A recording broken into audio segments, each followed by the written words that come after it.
नमस्कार। आज हम एक बहुत ही रहस्यमयी और शक्तिशाली पौराणिक कथा के सफर पे निकलने वाले हैं, तपस्वी भैरव की कथा। ये कहानी है तपस्या की, दिव्य ऊर्जा की और एक ऐसे रक्षक की जो इन सबसे परे है। तो चलिए इस कहानी में गहराई से उतरते हैं। देखिए, इस पूरी कहानी का जो सार है ना, वो 3 चीजों में छुपा है। एक, बहुत ही गहरी तपस्या। दूसरा, उस तपस्या से पैदा होने वाली आग जैसी जबरदस्त शक्ति। और तीसरा, उसी शक्ति से बना एक दिव्य रक्षक का स्वरूप। ये कथा हमें दिखाती है कि कैसे डिसिप्लिन और फोकस से कोई भी असाधारण शक्ति पा सकता है। तो हमारी कहानी का पहला अध्याय हमें ले चलता है हिमालय की बर्फीली ऊंचाइयों पर, जहां इस कथा का केंद्र है एक महान तपस्वी। जरा सोचिए, हिमालय की वो चोटियां जहां कोई आसानी से पहुंच भी नहीं सकता। वहां एक महान तपस्वी बहुत गहरी साधना में लीन है। चारों तरफ बस खामोशी और एकांत।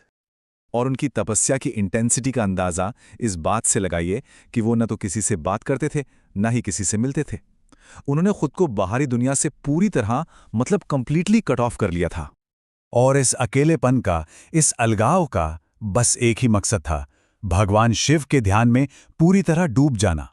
उनका पूरा वजूद, उनकी पूरी चेतना बस एक ही जगह पर टिकी थी। कोई दूसरा ख्याल नहीं, कोई दूसरा काम नहीं। और सबसे हैरान करने वाली बात तो ये थी कि उनकी साधना कितनी अडिग थी। कहते हैं कि सालों की तपस्या के दौरान उनके शरीर पर बर्फ की परतें जम जाती थीं, लेकिन उनका ध्यान वो कभी नहीं टूटता था। ये तपस्या की एब्सोल्यूट पीक है।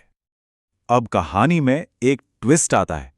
जब सब कुछ इतना शांत और ध्यान में डूबा हुआ लग रहा था, तब कुछ ऐसा हुआ जिसने इस तपस्या में एक हलचल पैदा कर दी। चलिए देखते हैं कि वो क्या था।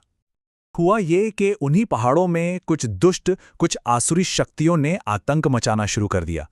वो उस पवित्र जगह की शांति और बैलेंस को बिगाड़ रहे थे। जब हालात काबू से बाहर होने लगे, तो सभी देवता मदद के लिए भगवान शिव के पास पहुंचे। उन्होंने प्रार्थना की कि वो इन विनाशकारी ताकतों से उनकी रक्षा करें। और यहीं से कहानी का सबसे जरूरी और सबसे रहस्यमयी हिस्सा शुरू होता है। शिव का जो जवाब था वो किसी ने सोचा भी नहीं था, और उसने सब कुछ बदल कर रख दिया। शिव मुस्कुराए और उन्होंने एक बहुत गहरी बात कही, जो मेरी तपस्या करता है वही मेरा स्वरूप बन जाता है। ये एक लाइन इस पूरी कथा का इस स्पिरिचुअल कोर है। ये दिखाती है कि कैसे भक्त और भगवान के बीच का फासला मिट सकता है। और जैसे ही शिव ने ये शब्द कहे, एक चमत्कार हुआ। वो महान तपस्वी एक दिव्य रोशनी में, एक डिवाइन लाइट में विलीन हो गए। उनका शरीर गायब हो गया और वहां सिर्फ एक तेज ऊर्जा का गोला रह गया। और उसी दिव्य प्रकाश से एक अद्भुत, एक शक्तिशाली स्वरूप प्रकट हुआ, तपस्वी भैरव। ये वही तपस्वी थे, लेकिन अब वो शिव की साक्षात शक्ति बन चुके थे। तो कैसे थे तपस्वी भैरव? उनकी जटाओं से आग की लपटें निकल रही थीं। उनकी आंखों में बरसों के ध्यान का गहरा तेज था, और उनकी मुद्रा एकदम शांत थी।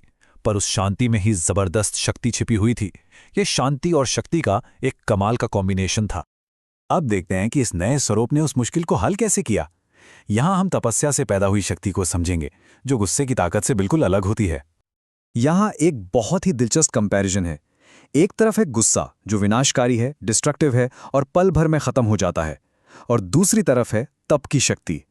ये कंस्ट्रक्टिव है, फोकस्ड है और मन की गहरी शांति से पैदा होती है। आज की भाषा में कहें तो ये इमोशनल रेगुलेशन या किसी काम में पूरी तरह डूब जाने वाली फ्लो स्टेट जैसी है, जहां शक्ति का इस्तेमाल तबाही के लिए नहीं, बल्कि किसी मकसद के लिए होता है। और यही इस कहानी का सबसे बड़ा संदेश है। तपस्वी भैरव का तरीका गुस्से या आक्रामकता का नहीं है। वो रक्षा करने के लिए उस शक्ति का इस्तेमाल करते हैं जो सालों के डिसिप्लिन और फोकस से आई है। ये एक कंट्रोल्ड और फोकस्ड पावर है। अपनी इसी शांत लेकिन जबरदस्त ऊर्जा से उन्होंने उन दुष्ट शक्तियों को पूरी तरह खत्म कर दिया। और इतना ही नहीं, कहते हैं कि जहां जहां उनके कदम पड़े, वो जमीन हमेशा के लिए पवित्र हो गई। तो ये कहानी सिर्फ एक पौराणिक घटना नहीं है, इसका एक बहुत गहरा संदेश भी है, खासकर उन लोगों के लिए जो स्पिरिचुअल पाथ पर हैं या किसी भी तरह के सेल्फ डिसिप्लिन को फॉलो करते हैं। चलिए देखते हैं कि वो संदेश क्या है। माना जाता है कि जो भी साधक सच्चे मन से डिसिप्लिन का रास्ता अपनाता है, उसे तपस्वी भैरव का आशीर्वाद मिलता है। और ये आशीर्वाद हैं धैर्य यानी पेशेंस, बुद्धि यानी विजडम, शांति यानी पीस और आत्मबल यानी सेल्फ स्ट्रेंथ। ये वो गुण हैं जो किसी को भी अंदर से मजबूत बनाते हैं। और ये सिर्फ एक पुरानी कहानी बनकर नहीं रह गई हैं। आज भी कई जगहों पर तपस्वी भैरव की ध्यान मुद्रा में मूर्तियां मिलती हैं। ये मूर्तियां हमें आज भी डिसिप्लिन, सेल्फ कंट्रोल और कंसंट्रेशन का संदेश देती रहती हैं। और अब आखिर में एक सवाल जिस पर सोचा जा सकता है। ये कहानी हमें फोकस और डिसिप्लिन की ताकत के बारे में बताती है।